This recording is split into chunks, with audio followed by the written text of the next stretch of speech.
দেখে নাও সন্তোষী মাকে। আজকে আমাদের শুক্রবার পুজো হয়ে গেল। আর good morning everyone. Good morning everyone. আজকে সকালে যখন আমি উঠেছি, আজকে অনেক দেরি করে উঠেছি, 6:45 সময়। এনার্জি একদমই পাচ্ছিলাম না কাজ করার। তাই হোক, এনার্জি ক্রিয়েট করতেই তো হবে নিজেকেই। প্রথমে চালালাম গান, কিশোর কুমারের গান শুনতে শুনতে কাজ করছি। তাও দেখছি এনার্জি আসছে না। ওপর ফোপর সব মোছা হয়ে গেল, তলায় গেলাম। ওমা, তলায় দরজা খুলে দেখছি ভূতি আজকে সকাল সকাল এসে দাঁড়িয়ে, জানো? তুমি জানো না, সকালে এসে দেখছি আমার সারা পাড়ায় গেল না, আমার বাড়ির সামনে এসে দাঁড়িয়ে দাঁড়া দিয়ে তারপরে ওকে আলু দিলাম, 2টো আলু দিলাম। ওর বড় মানে ওর ভাগের হচ্ছে 2টো আলু আর 1 প্যাকেট বিস্কুট। তার মধ্যে তার মধ্যে অনেক বিস্কুট থাকে। যাই হোক, খেলো।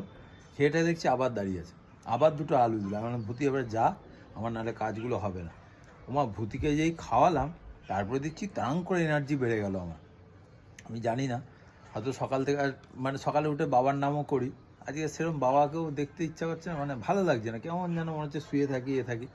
বাবাই মনে হয় ভূতিকে পাঠিয়েছে। বাবা বলছে এ তো শুয়ে পড়লে আমার ফলোয়ার্স কমে যাবে, ভূতিকে পাঠাতেই হবে। ভূতি আজকে ওই জন্য সকালবেলা আবির্ভাব হয়েছে। যাই হোক, এনার্জি ভূতি আসার পর বেশ একদম এটাই বলতে চাই, বাবা না ঠিক আমার সাথে আছে, কোথাও না কোথাও আছে।